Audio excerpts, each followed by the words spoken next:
মাসের শুরুতেই একটা টেনশন থাকে, কখন বেতন পাবে আর কখন বাজার করতে যাব। বাজার না করলে তো এই মাস চলবেই না। আসসালামু আলাইকুম, সবাই কেমন আছেন? আলহামদুলিল্লাহ, আপনাদের দোয়ায় আমি অনেক ভালো আছি। সবাই ভিডিওটি শেষ পর্যন্ত দেখবেন, অবশ্যই একটা লাইক বা লাভ রিঅ্যাক্ট দিবেন প্লিজ। এটা ছিল 2 তারিখের ভিডিও, তো আমি সুন্দর করে এডিট করে রেখেছি আপনাদের সাথে শেয়ার করব বলে। যেহেতু বাজার করে নিয়ে আসছি তাই দেখাচ্ছি। শীতকালে সবজি দেখতেও ভালো লাগে, খেতেও ভালো লাগে। এদিকে আমার হাজবেন্ড শালগম কেনাতে তো খুব রেগে গেল। হাজবেন্ডকে বলেছিলাম মুরগির মাংস কিনতে, সে যে এতগুলো ব্রয়লার কিনে নিয়ে আসবে জীবনও ভাবে। ব্যাপারটা খুলে বলি, আমরা হাজবেন্ড ওয়াইফ বলেছিলাম দুইজন দুই দিকে যাব, আমি মাছ কিনবো তুমি মাংস কিনবা, আর সে এদিকে এসে এগুলো করেছে। আমি ভেবেছিলাম সে হয়তো 2.5 কেজি মুরগির মাংস নিবে আর বাকিটা গরুর মাংস নিবে, কিন্তু সে 8 কেজি নিয়েছে মুরগির মাংস ব্রয়লার। আমার কথা হয়েছে, তুমি বেটা মানুষ, তুমি এলো কিপটামি করে চলবা, তুমি কম কম কিনবা, কেন তোমার এতগুলো মাংস কিনতে হবে বলেন তো? আমি এদিকে কত সুন্দর মাছ কিনে নিয়েছি, তার পছন্দের কাতলা মাছ নিয়েছি, কই মাছ নিয়েছি, শিং মাছ নিয়েছি, পাবদা মাছ নিয়েছি, রয়না মাছ নিয়েছি, পাঁচমিশালি মাছ নিয়েছি মাত্র 780 টাকায়। বলেন তো তাহলে আমি কতটা সেভ করেছি। আর সে কি করেছে, সে অন্য কিছুও কিনতে পারতো, অন্য মুরগির মাংস নিতে পারতো। তো যাই হোক, সারাটা পথ ঝগড়াঝাটি করতে করতে আসলাম, কেন তুমি এতগুলো ব্রয়লার কিনলা, খালি কি ব্রয়লার রেখা হয় বা আমাদের? আমি এখানে কিছু নরম মাংস ঠাংস নিয়ে নিলাম, এগুলো আমার মেয়েকে চিকেন ফ্রাই করে খাওয়াবো।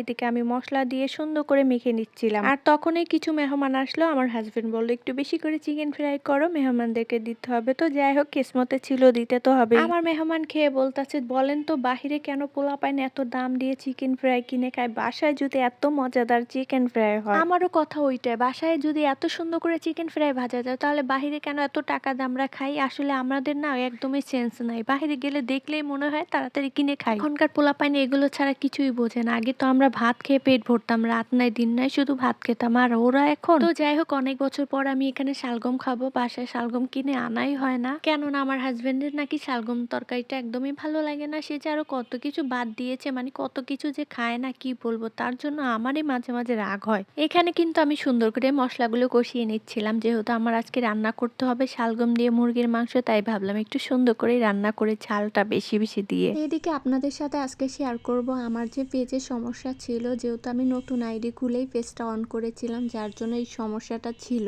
টোনাটুনির ব্লগের ভাইয়াকে বললাম, তো ভাইয়া বললো আপু আপনার প্রোফাইলে হয়তো সমস্যা। এটা ভেবে তখন আমি একটা কাজ করলাম, আমি প্রোফাইলে যে মেইন আইডিটা ছিল ওটা অ্যাডমিন থেকে আমি বাদ দিয়ে দিলাম, এখানে পুরনো একটা আইডি দিয়ে নতুন করে অ্যাডমিন করে দিলাম, যার কারণে কিছুদিন অপর রাখলাম কাজ করা। তো আলহামদুলিল্লাহ এখন দেখি সব ওকে হয়ে গেছে। কতদিন পর আবার ভিডিও দিচ্ছি, আপুরা ভাইয়ারা তোমরা কেমন আছো অবশ্যই কমেন্টে জানাবা, তোমাদেরকে অনেক মিস করেছি। আজকে সারাদিন অনেক কাজ করেছি, মাছগুলো সব কেটে কুটে ধুয়ে ঘর মুছে তারপর রান্নাটা করতে আসলাম, কেননা মাছ নিয়ে আসলে অনেক ঝামেলা থাকে। একা নিজের হাতে কাজ করা কিন্তু অনেক কষ্টের। তো তোমরা তো সবাই জানো আপুরা বাজার করলে কি পরিমাণ ঝামেলা থাকে, তারপর আবার রান্না বান্না সবাইকে খাওয়ানো। মশলা থেকে তেল উঠে আসছে, এখন আমি মাংসটা দিয়ে দিব। তো মাংসটা দেওয়ার পর নেড়ে চেড়ে সুন্দর করে কষিয়ে নিব। আজকের এই রান্নাটা এত মজাদার হয়েছে, আমার অনেক দিনের ইচ্ছা ছিল আমি শালগম দিয়ে মুরগির মাংস খাবো। তো ফাইনালি আজকে রান্নাটা করেই নিলাম। হাজবেন্ড একটু রাগ করেছে, সে এই তরকারিটা খায় না, কিন্তু সে খাওয়ার পরে দেখলো না মজাই আছে, তখন তার রাগটা ভেঙে গেল। আমার হাজবেন্ড আসলে খাবার যাই হোক না কেন, খেতে মজা হলেই তার নাকি তার কাছে সবই ঠিক। তো যাই হোক, এখানে কিন্তু ঢাকনা তুলে আমি একটু নেড়ে চেড়ে নিলাম, এরপরে এই যে শালগম গুলো দিয়ে দিলাম, একটু আলু দিব ভাবছিলাম, ভুলে গেছি। সুন্দর করে শালগম দিয়ে এখন মাংসের সাথে আমি ভালো করে কষিয়ে নিব।